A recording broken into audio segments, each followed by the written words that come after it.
Let me tell you something. We are living in interesting times for many reasons.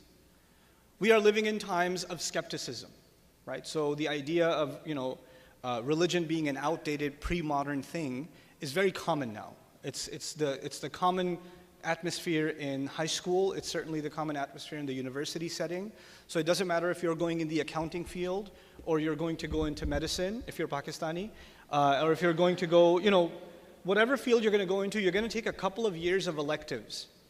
Okay, and those electives, the idea of them is to instill enough doubt, enough ideas, from the point of view of anthropology to, psychology to philosophy. You get exposed to enough ideas that they're more than enough to shatter, or at the very least, rattle your foundations in your faith. They're there to mess you up. And especially if you go further in your studies, some students decide they're going to go further in their studies in the humanities. So they're going to study, sociology of religion or anthropology or something like that. May Allah protect them, because most of the people who end up in these fields become highly agnostic or highly skeptic of religion. Because they look at it, because, in the academia, they study religion much like they're studying a corpse. It's something dead and they're doing an autopsy. It's a soulless study of religion. They call it Islamic studies programs in many universities. It's anything but, It's this idea of just studying this thing. That's their approach to it is no different from the department next door that's studying cadavers. It's honest to God. It is what it is. That is how it is. Now we're in that environment and we're in that culture, and those ideas are not only relegated to academia anymore. They have made their way into YouTube. They have made their way into popular media. Right? So we're exposed to that line of thinking overwhelmingly, all the time. I want to summarize the problem of modern thought in four ways. I think this is important for this conversation, especially when we're talking about giving faith to our children and passing the legacy of faith and prayer down to our kids. Then I think this is important. And if you've heard this from me before, I apologize. Actually, no, I don't apologize. You need to hear it again. So here goes. In pre-modern society, it doesn't matter if they're Muslim or not, pre-modern society put God at the center. So whether it was Hindu society, or it was Christian society, or Jewish society, pre-modern societies put some higher power at the center. Okay? And people who understood that higher power, or studied that higher power, or worshiped that higher power, were the most important people in that society. So in Hindu society, the people who were the religious pundits or whatever they were actually of the elite of that society. In Islamic tradition, the ulama were the elite of the society. They were the most noble, most respected of the people. In the Catholic tradition or in the Christian tradition, the people that studied Catholicism, they were actually very noble. They were the noble class of people, right? So the study of God was the most important study. The second most important study, I'm going to go in order now, three things at least. The second most important study was actually the study or a focus on an afterlife. And it's not limited to Islam. Everybody talked about whether they talk about karma, or they talk about heaven and hell, or they talk about something. But there's a constant emphasis on an afterlife. Do we have that emphasis in Islam? Absolutely. Everything you do, there are consequences and benefits of it in the akhirah. So there was a focus on God, and there was a focus on the afterlife. And then thirdly, after God and the afterlife, there was a focus on bettering yourself morally, bettering yourself spiritually, saving your soul, I like to call it. Every culture has something about saving your soul. The Christians talk about saving the soul, The Buddhists talk about it in one way, in so many words. The Muslims, we talk about tazkiyatun nafs, cleansing the self, the diseases of the heart. Right? So there's an emphasis on, there's a part of me that is inside, that isn't my physical being, there's a spiritual entity inside me, and it needs to be taken care of. So what were the three areas of emphasis thus far? God, what else? Afterlife, and you could just say the soul. God, the afterlife, and the soul. And then finally, as a result of all of these, actually I'll hold off to finally. Let me tell you what happened in postmodern society. Postmodern society, the revolution in Europe, basically leads to many, many different kinds of philosophies, because philosophy was outlawed in Europe. But after the revolution against the church, there was an explosion of philosophies in Europe, and there were so many isms, right? All different kinds of isms, But at the end of the day, all of those isms had a few things in common, and I want to share those with you. They said that we've been studying God throughout history. What has that given us? An oppressive regime? What does that produce? Has that produced a better world? But even now that we have an opportunity to explore the universe, understand matter, develop physics and chemistry, understand mechanics. When we study these things, we see immediate benefits. The industrial revolution in Europe is not because people studied God, but it's actually because people studied the universe. So we've been studying God a long time, but nothing really happened. But when we study the universe, what happens? Great development. You see fantastic results. So you know what? Whether you want to believe in God or not, it's okay. But the real important thing is to study the universe. So there's a shift in focus. Now the emphasis is on studying the material sciences. And that shift that started with the European Revolution is so powerful that when you decide to study something that is immaterial, for example, if you decide to leave architecture and go into doing a major in history, your parents will say, "What are you doing? You have to get a real job." And the most prestigious jobs today, the most prestigious positions today are people that hold positions in a particular science. Is it true or not? So there's a shift, cultural shift. And is this a shift only in Europe and America? No, it's a global phenomenon. So there's this overwhelming emphasis on science, on the universe. What was the second thing that pre-modern society used to emphasize?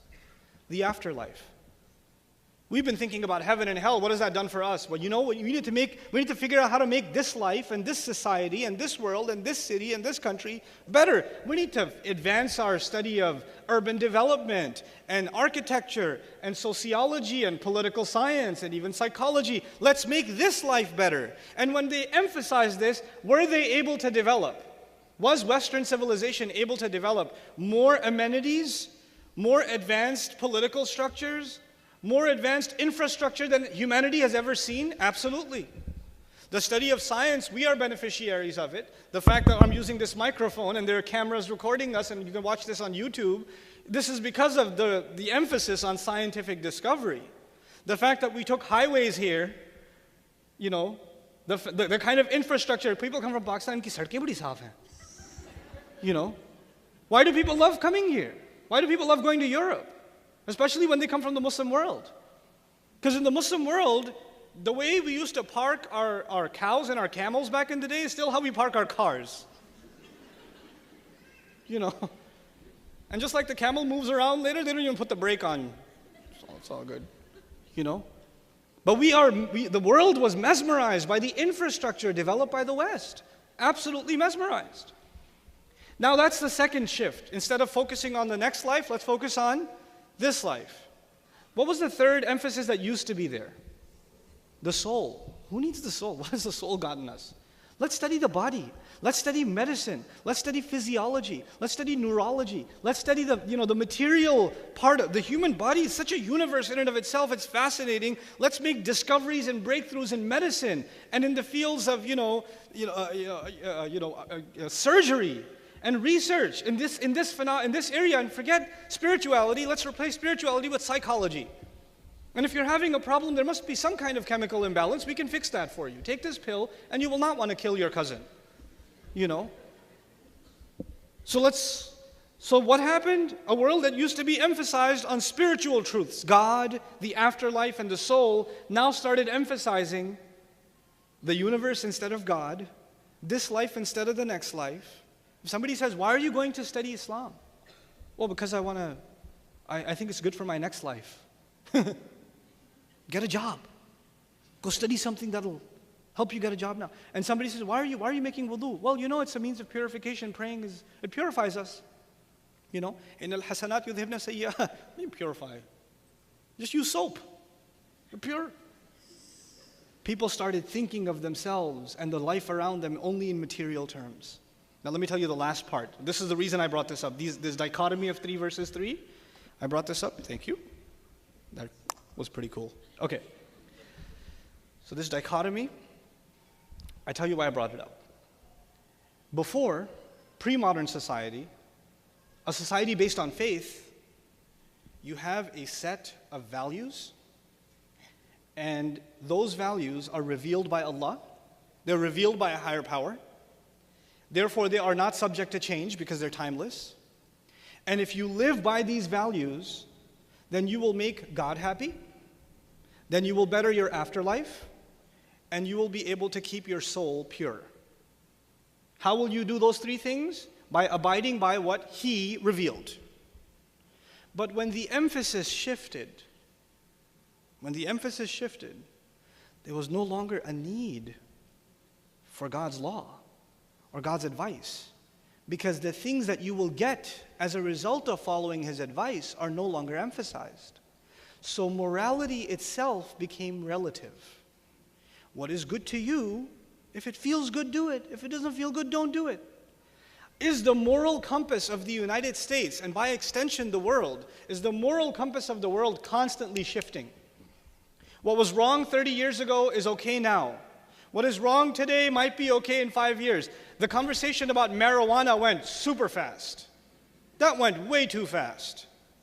The conversation about homosexuality, study it over the last 30 years. Don't even talk about the Islamic perspective. Talk about the American view on homosexuality in the last 30 years. And what do you find? It's remarkable the pace at which the transformation has happened. From its introduction into media to the point where it's celebrated by the President of the United States is pretty remarkable. It's pretty amazing how quickly that happened. Now, because we don't need a constant morality, we need something that is what? Relative. As society changes, we should change alongside with it. What did Salah do?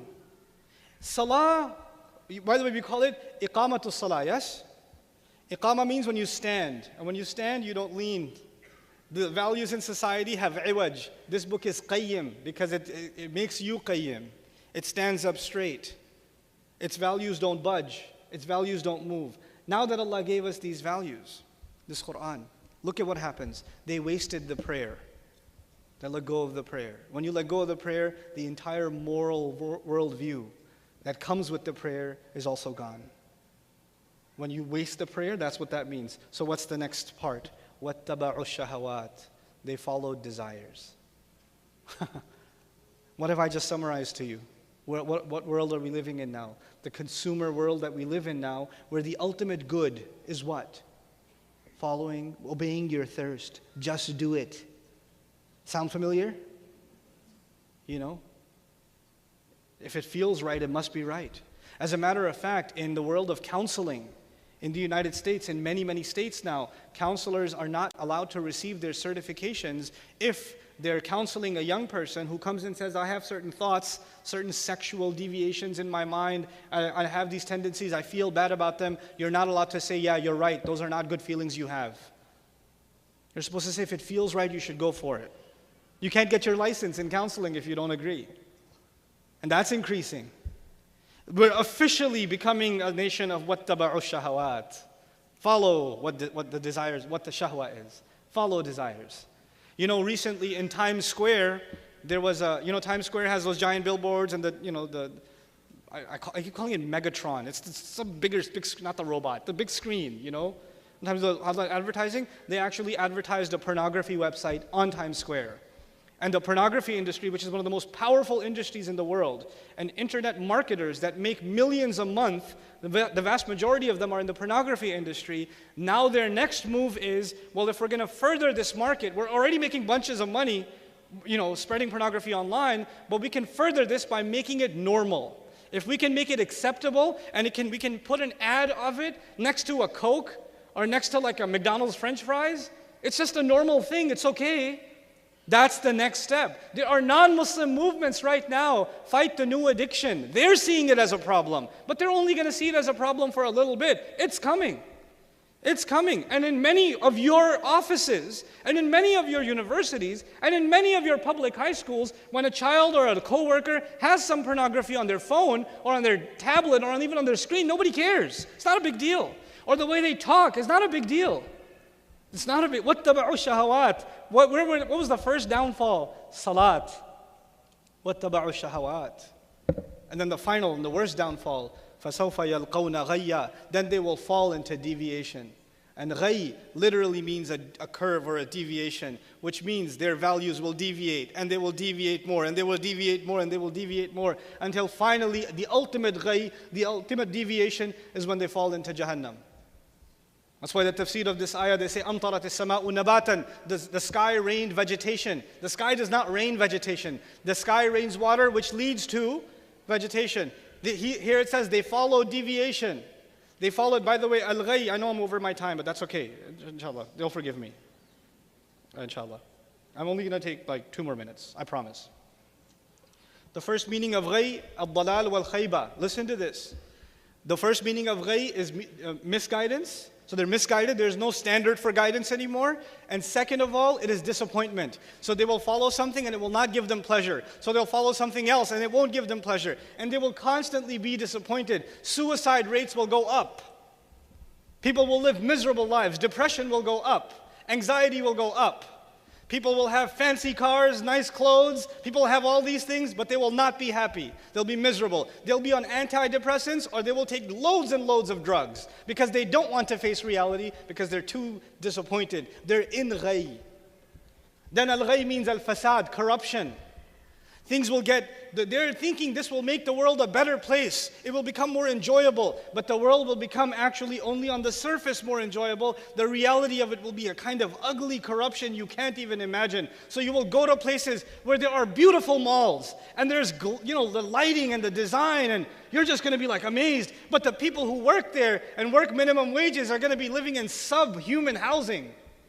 It's going to be facade. It looks pretty. It looks pretty. They're going to sell these clothes in the malls at 200, 300, 2,000% profit that are going to be made in factories where people are working like slaves. Even animals shouldn't be treated that way. And if somebody decides to do an investigation on them, well and good. But don't do too much of an investigation because you'll lose your job in Fox or CNN. Fasad will come. Corruption will come because there's no guidance to keep humanity in check, to keep its greed in check. And the final meaning of ghay is tarkun nahi. Ash-Sha'arawi rahimahullah argued. He said ghay also means the abandonment of prohibition.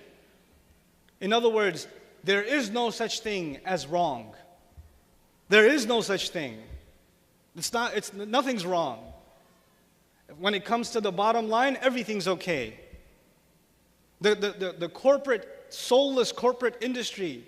Watch these documentaries yourself. Don't listen to me. Watch these. They're not made by Muslim fanatics. They're not made by right-wingers. They're made by people. Study what happened in the Gulf oil spill. Study what happened there. There are no prohibitions for them. So long as we can make money, we don't care if we put people's lives in danger. We don't care if we pollute the entire oceans. We don't care. This happens when a useless generation comes up who didn't make prayer. My final comment. Why did I share this dark picture with you? This seems a pretty depressing talk. But, there's another ayah. إِلَّا مَنْ تَابَ وَآمَنَ وَعَمِلَ صَالِحًا. With the exception of those who repented, who revived their faith, and the one who did good deeds, who acted righteously. فَأُولَٰئِكَ يَدْخُلُونَ الْجَنَّةِ وَلَا يُظْلَمُونَ شَيْئًا. They're going to be entering Jannah. No wrong will be done to them in the least bit. What does Allah do at the end of this ayah? A useless generation came, but even within them, there will be people who can make tawbah. They can fix things. They can go back to how things are supposed to be. So if us and our children are in the danger of falling into khalf, we can become khalaf. We can become khalaf. We have to fix this. We have to understand the urgency of the matter today. Communicate with your children. Be in open conversation with your children. Be cognizant and not afraid, not overwhelmed by the evil outside. Learn to raise the kids so they can stand up to that evil and do the right thing. They're the only hope left for humanity is people who stand up for the word of Allah.